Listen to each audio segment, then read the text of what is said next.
Never give up. You're about to listen to the Darla Z, live from the Hollywood Room on the Bootleggers Music Group Radio. Award-winning singer-songwriter Darla Z brings you her special guests who share intimate stories about their lives, how they became successful in their chosen fields, how they learned from their mistakes, and how we can all make a positive difference in the lives of others. Welcome to Live from the Hollywood Room with your host, Darla Z.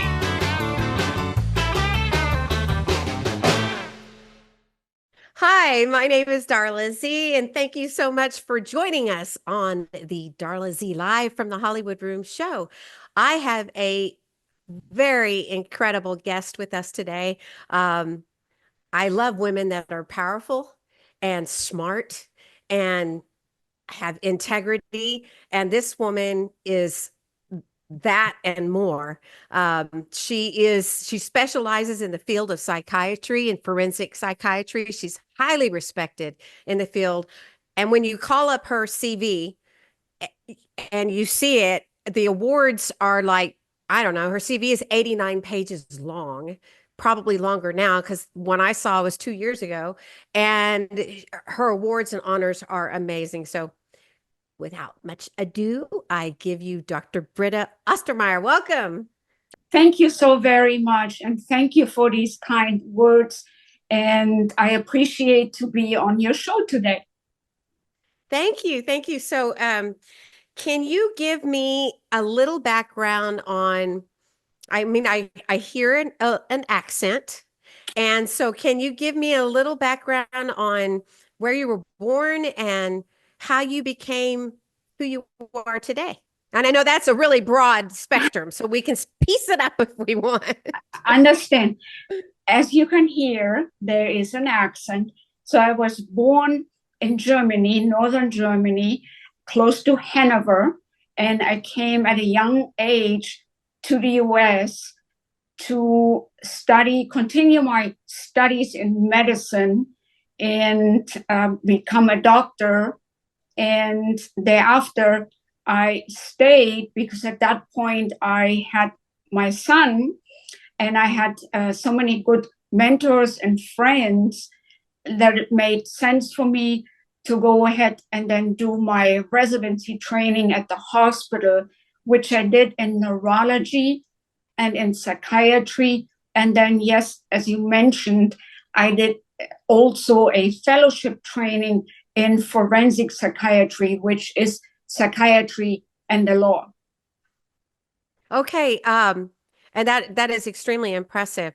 So when you went to, I guess, medical school at Baylor University. I went to Hanover Medical School, and then for 2 years, had the opportunity to be an exchange medical student at Baylor College of Medicine in Houston, Texas. Yes. Okay. All right. So just as, my show is about, it's, don't ever quit. Don't let go. Did you ever have and we're going to get to the subject of why I want to talk to you today about domestic violence. But I'm interested in your background and whether or not you as a incredibly intelligent woman, had obstacles that you had to overcome in order to become the success you are today. Absolutely. And most people have at least some obstacles. However, the more you strive and you're interested for leadership, the bigger the obstacles can be. And that's to some degree quite understandable. And you have to be prepared, unlike with domestic abuse, which is the topic for today, when you are with others in a field and there are lots of competitive and good people, you can't always get all you want. One has to compromise or one has to try later again. But the theme of never give up is a really good one and applies to careers, especially women in successful position as well. I can relate to that. So do you think it is harder for a woman to achieve success in this world? I definitely believe so. The culture and society are changing, but they're changing not fast enough. And when you look at the number of women in leadership positions, there are few. In some areas they have been growing, but overall, my experience has been you have to work harder and have more accomplishments to be put at the same level or rank. And Yep. yeah. Yeah, I would think so.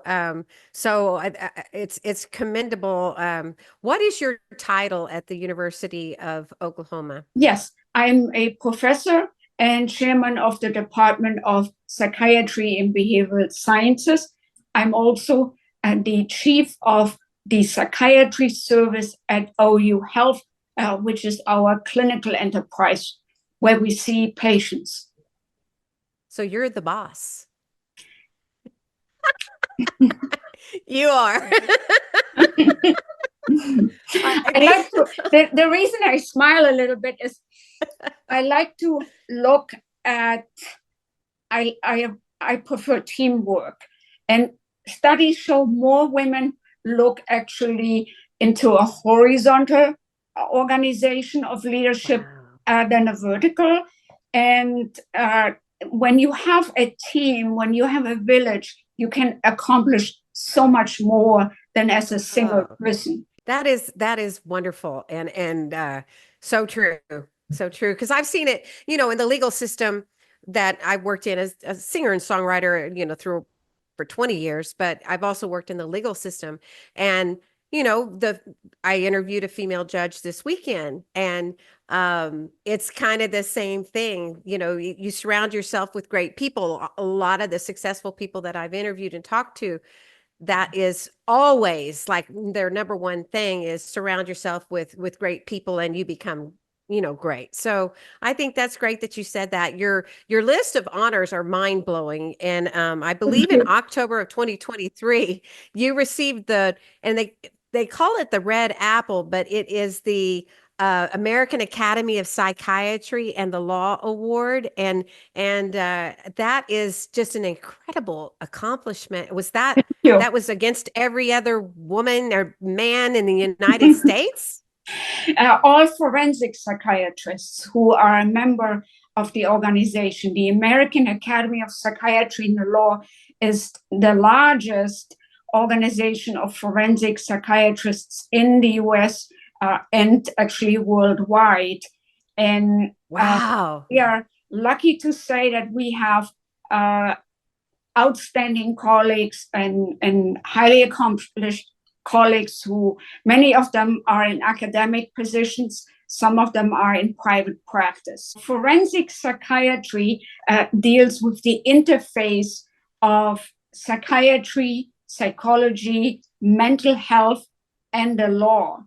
There are administrative processes such as at a school or a university. There can be civil processes that somebody is claiming an injury and suing a party to recover money for damages. And there can be also criminal processes in such that somebody did something and their mental status, what they've been thinking and feeling and experiencing at the time of them doing something, made a huge difference on their culpability, for instance. And so we can be involved in helping the decision-making process, the trial of facts with information, how mental health pertains to a given subject matter. So mens rea, or intent to commit a crime. Yeah, as an example. Or there can be also somebody, let's say, is intoxicated and then hurts another person. Somebody may now, the lawyer of the intoxicated defendant may now ask for mitigating factors to hinder the punishment, and a forensic psychiatry a psychiatrist might evaluate the defendant and look in particular whether there are mitigating factors. Or it might be in the criminal domain, it might be an evaluation of risk of future crimes and relapse when somebody may be considered for conditional release. Somebody may need to be evaluated to establish whether they're fit for undergoing a legal trial. Somebody might be hearing voices, might be very manic, and might not be able to sit still in the courtroom and participate with their lawyer in such processes. And then somebody might not be competent at that time, and somebody could be helped with medication, be restored, and then go back to a given trial, for instance. Yeah, and in our practice, we've had the whole spectrum, and so do you also do forensic evaluation on children with like sexual abuse, or are you limited to adults, or no? You do both? I do, but we get so many more adult referrals. Child referrals are not as common, and child is often evaluated by social workers who work for the state of Oklahoma, for instance. That's true. So they may not need the effort of a forensic psychiatrist as yet or at all. So, so have you evaluated women who have suffered from, and do you call it domestic violence? Do you call it domestic abuse? Do you call it abuse? And what's the term I should use? I think they're all good terms. One can use domestic abuse, domestic violence, interpersonal violence.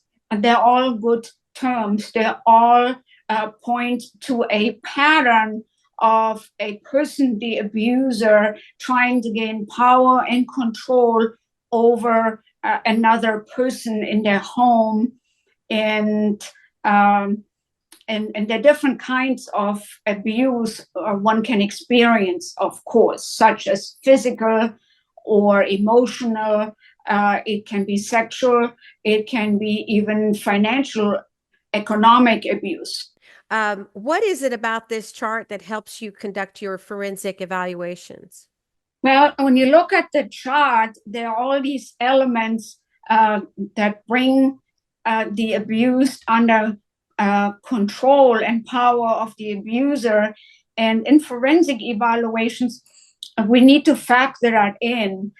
If there is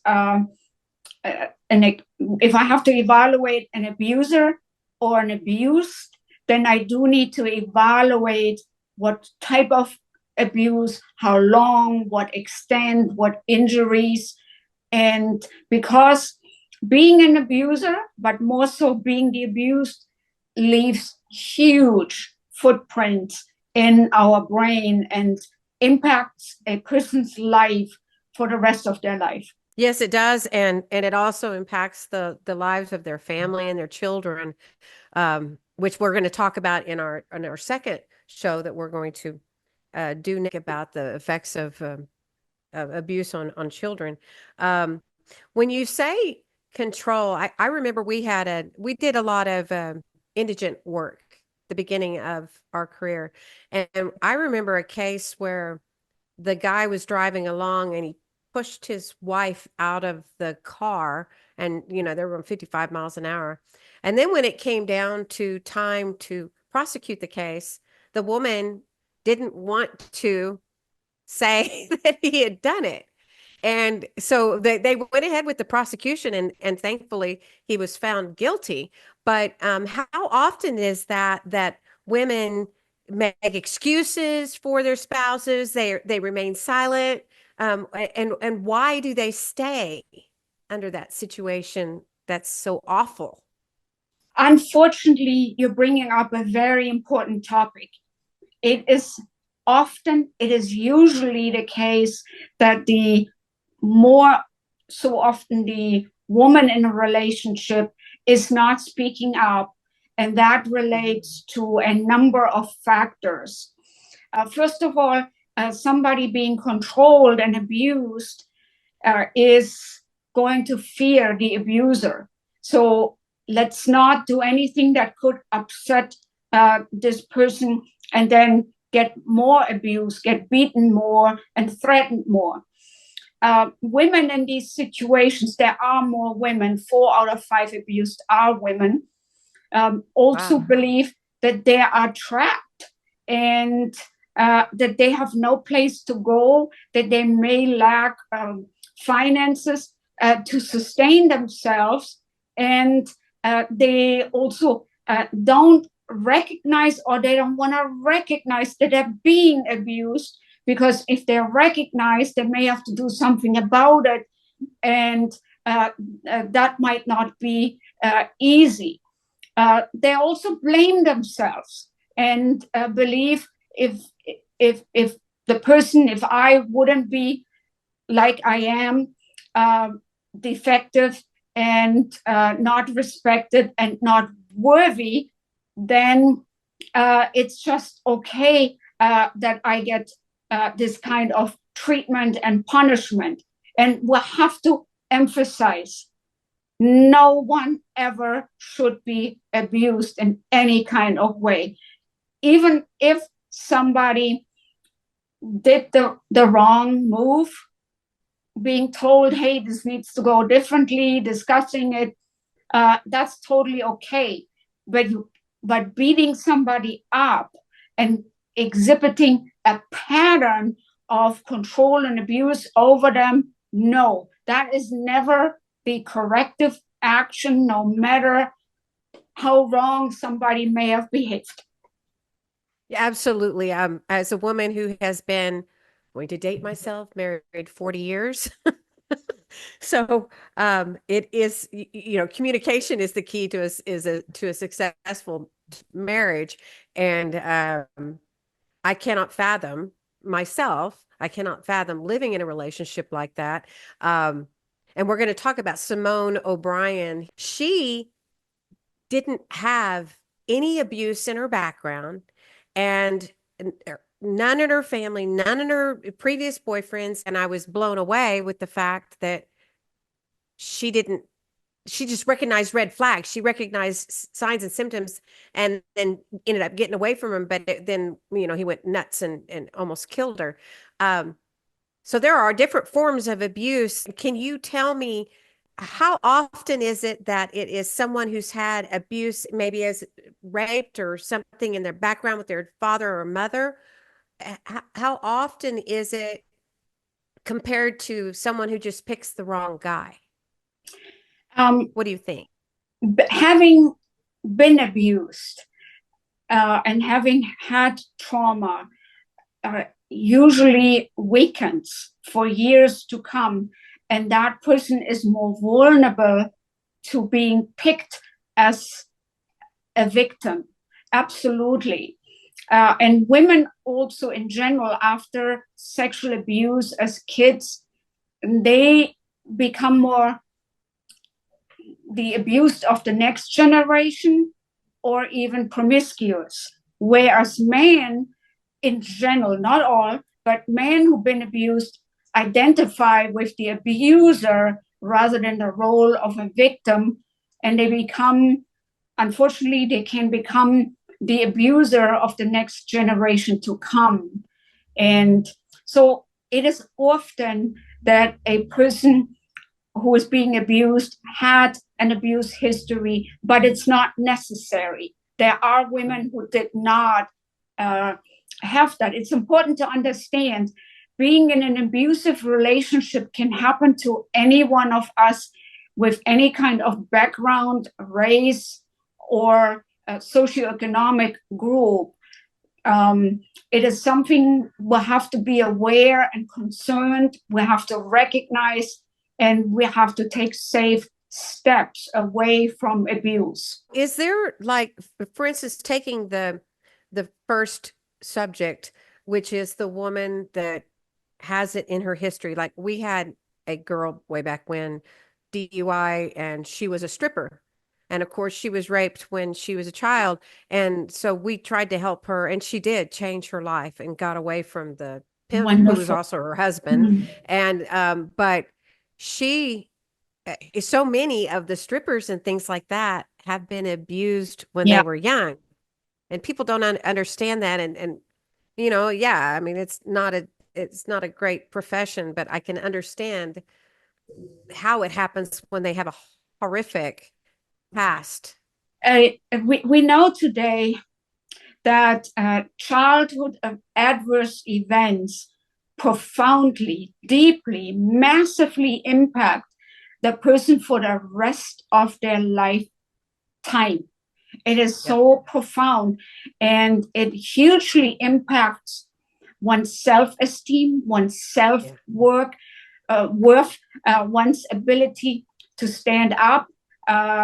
It impacts one's mood, one's goals in life, and one's resiliency when more traumas happen. So it is childhood adverse events have been studied, and they are hugely impacting, and persons who had them, unfortunately, have much worse psychological, psychiatric outcomes, but also worse medical outcomes, because mind and body are connected. If somebody is upset, traumatized, has post-traumatic stress disorder, lives in fear, that's gonna distress one's heart and blood pressure, and one carries, unfortunately, in the end, physical bodily illnesses from that. Yes, that is really sad. Yeah. And then that trickles down, like that girl that I told you about that was a stripper. She had a baby. So what kind of future does the baby have unless she seeks treatment and she sees that she needs to change her direction? And then and that's what I kind of wanted to get into now. I had a girl that I interviewed about this, and she said that she had been raped at age 27. Her mother was raped in a camp when she was a orphan at age 5. And then her sister was raped. So we've got 3 family members, and then this girl was in a gang. And she said that she thought it was normal. It's a normal way of life. She didn't realize that it was wrong. Yeah, absolutely. This is unfortunately common, that while others who may still be involved with the abused, perhaps family members and neighbors, may see it much sooner, the abused person normalizes it, because if it wouldn't be normal, then one would be compelled to do something. And that means breaking off somebody they love, somebody who gives them shelter and food. And let's not forget that somebody who's now in an abusive relationship, or in the past, the abuse inflicts utterly poor self-esteem, and one doesn't feel worthy of being rescued and getting away from the abuse. Yes, I think the self-worth is huge. And I also remember, Simone, now that you were talking about that, that she said that, and she talks to a lot of other women who've been abused in her speaking engagements throughout the world. But she said that she was embarrassed after it happened. Now, of course, her face was just, that's it. She had basically no skull left, and she had to have her whole head reconstructed, which I'm sure you know all about because you know all about the brain and how it works. She said in her interview that he beat her so badly, it was actually a good thing, because then her brain could expand, and she would have died had it stayed, had he gotten, is that, you know what I'm talking about? I know you know what I'm talking about. So it's very, very sad, but very common that persons in abused relationships, the abused, are they're feeling incredibly embarrassed to come out in the open. And here's what I'd like to say. I understand that somebody feels kind of vulnerable and hurt and doesn't feel good about themselves. But let's bring in some statistics. 24 persons per minute in the United States around the clock are being abused. So as we speak here, many persons are undergoing right now either physical, verbal, emotional, sexual, or financial abuse. So it's common everywhere. And it is also 1 in 3 women and 1 in 4 men are being abused. So in summary, it is common. So when you go through your neighborhood or you drive through your neighborhood, you could actually say 1, 2, 3, that's likely a home a woman is being abused. 1, 2, 3, the next home. So it's everywhere in all layers of society. So we need to keep that in mind. And I want persons who are being abused to know that they're not alone and that this is wrong. Nobody ever deserves to be abused. Everybody is worthy to live a dignified, healthy life with food and shelter, of course. When I was writing that song To All the Gabbies in the World, and it was in honor of Gabby Petito, I was interviewing a lot of people and thinking about the domestic violence issue and talking to people worldwide in Poland and in Italy and all sorts of places. And then my neighbor tells me, oh yeah, I was abused. This lady over here, I was abused. So you're right.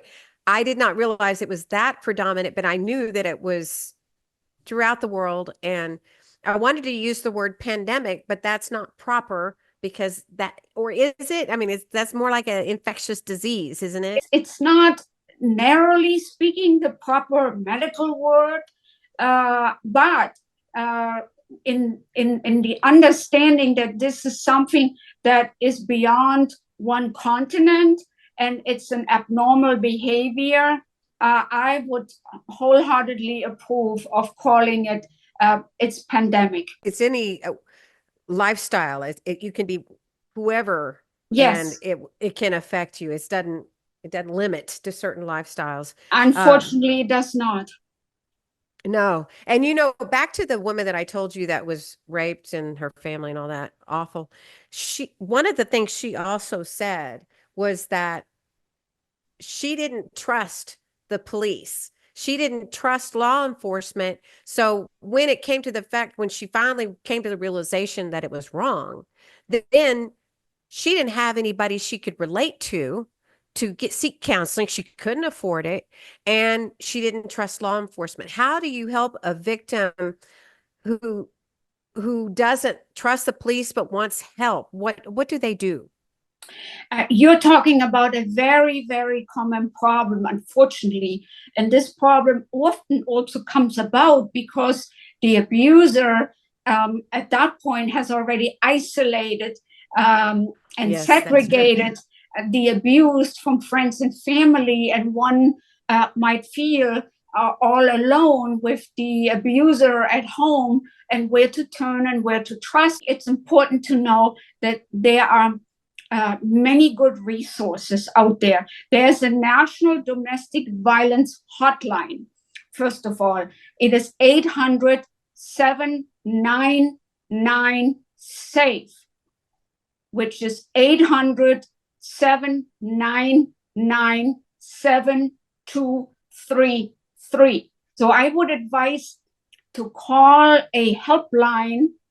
First of all, then one gets a person familiar with the situations and a person who can advise in what might be safe in doing. I would not share with the abuser that one is calling for help. In fact, when you go to those websites, because, in my research, I would go to those websites and they all tell you on the website, it says, beware, someone could be tracking your internet usage. So be careful. And we, but that shouldn't stop you. No, and one could get maybe a phone, burner phone. Yeah, and one can also maybe use a friend's phone, and there are ways to make a call, but one needs to reach out to stop the abuse and get help. When I did the interview with Simone, she talked about how she had little things that started bugging her, giving her intuition that she just thought something wasn't right about this guy. It is, of course, a cascade of things. The abusers usually don't come, introduce themselves, and start right away with massive abuse. Most of us would run away. It is like they're becoming more and more possessive, more jealous, more controlling, make the abused feel low and bad. Emotional abuse, you're worth nothing, nobody would want you. If I don't take care of you, you have nobody. That all is more powerful and effective when the person is isolated from others. Also, the isolation means the victim cannot talk to anybody easily anymore and share, and somebody else might call for help because what they're hearing is of concern to them. So isolating from friends and family is a big issue to inflict and maintain control and power and abuse over another person. When Simone talked about the red flags, these are what you would kind of expand upon to, if this is happening in your life and your person that you're with in a relationship starts exhibiting these signs, 1 out of 10 or all of them or 3 of them, I mean, how do you know when to get away when you have, maybe you only have 1 or 2 signs? That's a good question. What I would want to know is, of course, what kind of signs are they? I mean, if you have somebody who's already physically harming you, then that's a gimme. By itself is enough reason to get away from that person. Also, how engageable is this person? If somebody has been, let's say, jealous, but that's pretty much the only thing, I would want to see how they react. So let's talk to the jealous husband. And is he rational? Is he engageable? Is he perhaps saying, you know what, was a little overboard? I can see that. You're right. Or, yeah, I will do that differently. So if he's amenable, then that's a good sign. But if you get the answer, no, I have a right to that. No, I own you. You're mine. No, you're not permitted to talk to XYZ. Then that could be a flag. So it's a cluster of factors. One has to ask oneself, is one happy in this relationship? Happiness means, is one physically, emotionally safe and enhanced? Does one have access to food and shelter, friends, family, medical care, and recreation, which could be a career, which could be being a mom, which could be social activities in a community? Is somebody in a safe setup conducive to well-being or not? I totally agree with you. And I often tell my husband, my life didn't begin until I met you, that he's always supported me. He's encouraged me in my career. That's what you want, someone who makes a positive difference in your life and makes you a better person than you were without them. Also, when we were starting out in our marriage, the 2 of us decided together, you know what, I don't think it's right for either one of us to dance with somebody else. If you're at a club, you're only dancing with me. That's a joint decision that you both make, not that you're told, hey, you're not doing this. It's something that you do together. And I think that also shows a healthy relationship, that Totally they agree. care about, that they care about how you feel as a person. How a woman can recognize when they are slipping into an abusive relationship. You're saying it very well. Most people slip into this relationship. It gradually is more and more and more abuse. So that's how do you recognize it? Because maybe you're crazy about the guy. Unfortunately, even some victims, even when they're physically beaten, they still believe they love the person, but it's not normal and it's not healthy. And one needs to really tell themselves, you cannot really love a person who is harming you. And you need to recognize and embody in this person the aggressor. And you need to see the aggressor in this person, and telling yourself over and over, this is an abusive person trying to destroy me, will at least help to bring some of the love feelings down or make them go away. Sometimes when you have like a nightmare, and tell me if you think this would be a good thing to do. Sometimes when you have a nightmare and then you're just dwelling on it, you're thinking about it all the time. And then I say to myself, or someone who's going through it, you need to picture something really nice to change your mind to think about it. Well, what if this person who is still crazy about him doesn't want to leave him? What if they pictured like this really awful looking monster or something whenever he looked at him? Do you think that would help? That can well help. Because rather than seeing the good and idolizing this person, one has to recognize somebody who is abusing you is an aggressor, and yes, could fall under the classification of a monster. Correct. Because they don't, you can't really tell. Like when Gabby Petito was pulled over, I don't know if you ever saw the video of the police officers who interrogated her, and she had a black eye. But, the guy looked normal. And a lot of times they do look normal. You can't tell they're monsters inside. That's absolutely correct. That's why all of us, whether we are school teachers, whether we are lawyers, judges, nurses, doctors, we're in media, we need to be aware of the warning signs in everyday life and watch out for ourselves. And if we see something concerning in somebody else, then feel free to inquire, and you can do that privately and kindly, and see whether the person is willing to share some information. Offer help, even if the person at that moment is not able to share, to say, hey, there are national domestic numbers, and if you ever needed help, come to me. I'm happy to help you, and do that very quietly. That can mean a lot. That can also build strength, that there can be an escape from the situation, and there are others who are willing to help.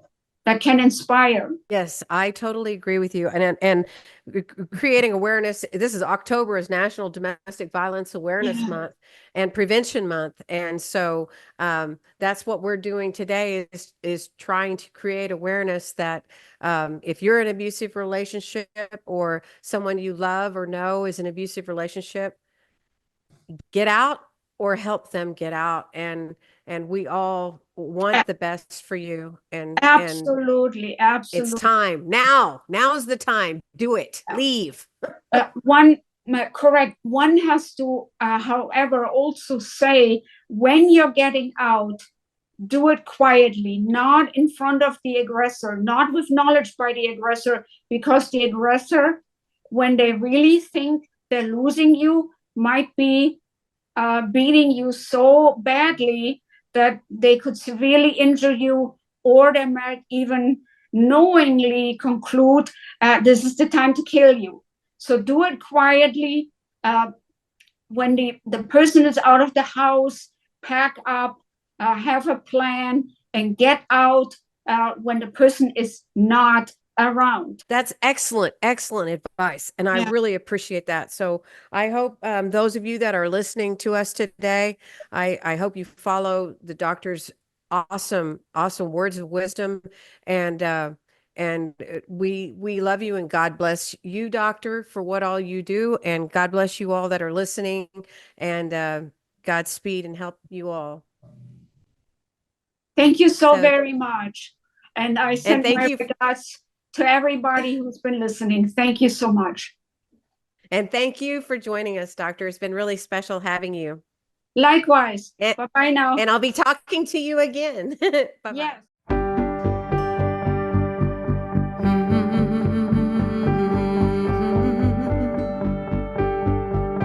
You think there's no way out. You think you can't survive. Tired, no one's listening, 'cause they laughed while you cried. Time to take your life back. Time to fight the fight. It's time to take that first step beyond darkness. Is the light.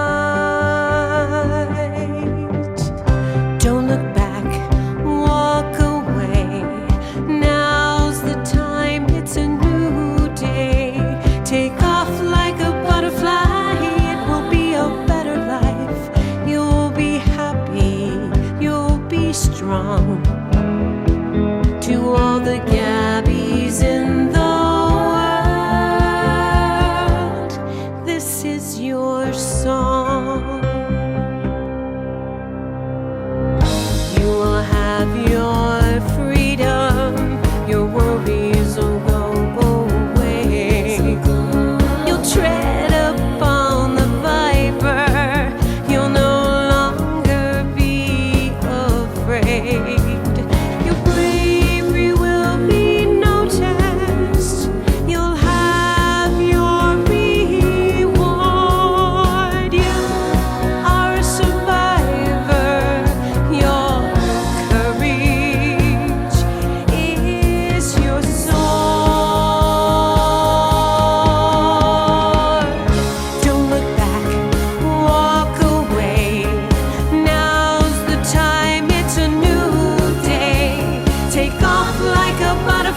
You have been listening to Darla Z, live from the Hollywood Room on the Bootleggers Music Group Radio.